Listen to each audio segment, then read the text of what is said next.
Je voulais simplement faire comprendre aux femmes, quand on dit femme, que tu sois petite ou grande, tu es femme. Je voulais faire comprendre aux femmes, à toutes les femmes du monde entier, que dans la vie que nous menons, à marcher avec des hommes, à avoir des relations sexuelles avec des hommes, à faire des enfants avec des hommes, à nous marier avec des hommes, c'est la femme qui est perdante dans tout le parcours de la vie. C'est la femme qui est perdante. Quand tu te maries avec un homme, avant d'aller te marier avec un homme, rassure-toi que tu aimes cet homme. Arrêtez de vous marier parce que quelqu'un travaille, il a un bon poste. Arrêtez de vous marier parce que quelqu'un, il est dans une bonne famille. Arrêtez de vous marier parce que quelqu'un vous a bien fait l'amour. Arrêtez de vous marier parce que quelqu'un s'habille bien. Arrêtez de vous marier parce que la personne, il est doux. Arrêtez ça. Mariez-vous, rassurez-vous que l'homme là, je l'aime. Et que quand vous vous mariez, vous assumez les rôles qui sont dans le foyer. Le mariage, c'est un changement de statut. Tu ne peux pas être une femme mariée, c'est toi qui veux toujours être responsable dans ta famille où tu sors. Arrêtez ça. Ou vous restez dans vos familles, ou vous partez définitivement en mariage et vous assumez ce qu'on appelle le mariage. La Bible dit que l'homme quittera son père et sa mère et il s'attachera à une femme et tous les deux deviendront un. Et la femme maintenant devient inférieure et l'homme est supérieur à la femme. Je veux faire comprendre aux femmes qui sont mariées, tout le temps, ma famille a dit que ma mère a fait, que mes oncles ont fait, arrêtez ça.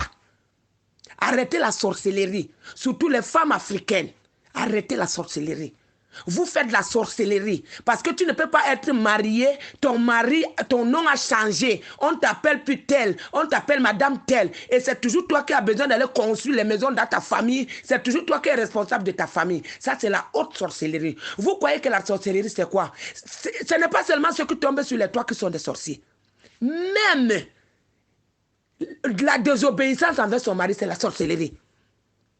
Comment une femme peut dire qu'elle est fatiguée de faire l'amour avec son mari? Comment une femme peut ouvrir dans sa bouche, dire qu'elle est fatiguée de faire l'amour? C'est un champ que tu labourais. L'amour, ce n'est pas la force. L'amour, c'est un plaisir, c'est un jeu. Vous comprenez? Tu commences à dire que tu fais l'amour avec ton mari jusqu'à ce que tu dis que tu es fatigué. C'est toi qui commences à programmer les jours que tu vas faire l'amour et les jours que tu ne veux pas faire l'amour. Ça, ce n'est pas la sorcellerie que vous pratiquez dans les maisons des gens. Vous rentrez les hommes de trouver impuissants alors qu'ils sont venus vous prendre pour l'amour. On marie la femme parce qu'on veut faire l'amour. On ne marie pas la femme parce qu'elle a des jolis yeux. Quand un homme te prend, il te met chez lui, c'est parce qu'il n'a plus besoin d'aller de gauche à droite.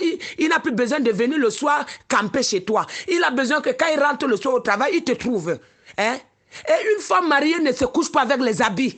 Une femme mariée se couche sans caleçon. Au lit, elle attend son mari. Le lit, c'est un terrain de football. Le lit conjugal, c'est un terrain de football où l'arbitre, c'est l'homme. Oui, c'est lui qui doit te dire que chérie, tu as bien géré le match. Oui. Arrêtez de faire la sorcellerie. Quand vous venez vous consommer l'argent des hommes, vous mangez tout. Quand l'homme commence à devenir pauvre, tu commences à lui manquer le respect. Oh, je suis parti parce que tu as vu un autre homme. Si vous voulez faire... Vous êtes des matérialistes. Dites clairement à quelqu'un que non, c'est ton poste là que je calculais. Et comme tu travailles, je veux. N'embrouillez pas les gens. Vous partez vous marier, vous divorcez.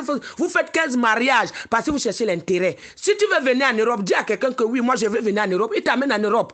Mais ne dis pas que tu veux te marier. Arriver ici parce que tu gagnes 1200 €, tu divorces. Parce que ta famille compte sur toi. C'est quoi ça? C'est pas la sorcellerie? Je veux que vous arrêtez ça. Moi, je n'aime pas trop parler parce que quand je commence à parler de l'histoire des femmes, après, je me mets en colère. Mais je vais vous dire que la Bible dit que l'homme dominera sur la femme. La femme n'a pas de parole devant un homme. Parce que c'est la Bible qui a enlevé les valeurs de la femme le jour que la femme avait dialogué avec Satan. Et ils étaient égaux. Mais quand la femme a commis le péché, on a enlevé ses valeurs. On a remis toutes ses valeurs à son mari. Quand on dit qu'un homme va dominer sur toi, tu t'attends à quoi? Vous étiez à l'école, vous parlez le français là. Quand on dit que quelqu'un domine sur toi, il dominera sur toi. Comment vous entendez le mot? Hein? Tu es marié, c'est toi qui as ton compte bancaire de l'autre côté, ton mari a son compte bancaire de l'autre côté, mais tu racontes aux gens que tu es marié. Toi là, tu es marié. Tu es marié chez qui? Ton mari rentre, c'est lui qui fait la semoule. Ton mari rentre, c'est lui qui chauffe la nourriture. Parfois même, c'est lui qui lave les enfants. Tu es trop fatigué, tu es fâché dans la maison. Tu as compris? Parce que tu veux qu'il te déclare le divorce pour que tu peux encore manipuler un autre homme. Mais tu ne sais pas que dans le jeu, c'est toi qui es perdante, femme. C'est toi qui es perdante. Parce que je veux te dire que l'homme là, même s'il a 90 ans, il va marier une petite fille de 16 ans. Et il devient, les hommes de 90 ans épousent les filles de 16 ans, 17 ans, 11 ans même. Si c'est pour dévierger les femmes, ils n'ont rien à faire de ça. Mais je vais te dire que toi, la femme, aujourd'hui, si un homme te prend dans sa maison, il te met dedans, il te dit que tu es sa femme. Et sois dans la joie. Respecte ce petit cadre qu'on t'a donné jusqu'à la mort. Tu attends doucement. Vous allez où? Vous sortez, les seins sont épaves, après vous partez mettre les seins. Vous mettez les seins. Je vois les femmes combattre la poupée sexuelle qu'on a sortie. Vous combattez la poupée là, alors que vous avez des godes dans vos maisons. Hein? C'est pas vous qui avez fini tous les godes du monde entier ici, là, vous les femmes là. Hein? Aujourd'hui, comme on a sorti la poupée intégrale, vous commencez à combattre. Vous combattez quoi? Pourquoi vous n'avez pas combattu les godes avant? C'est pas vous qui avez acheté ça dans tous les magasins ici, en France, au Cameroun. C'est pas vous. Aujourd'hui, vous dites que non, on a dénigré la femme. On a dénigré la femme avec quoi? Chaque femme, sauf moi, je n'ai pas de God. Mais toutes les femmes, peut-être au Cameroun encore, d'autres sont épargnées là-bas parce que là-bas, il y a l'invite partout. Mais les femmes, ici en Europe, on compte les maisons, il n'y a pas de God. Vous n'avez pas de God. Vous n'avez pas critiqué ça. Quand le blanc avait sorti ça, vous n'avez pas critiqué. Vous avez tous les couples chez vous. Les longs, les gros, les moyens, les gros, c'est les qui vibrent fort. Vous voyez, les sorcières, les femmes là, vous êtes des sorcières.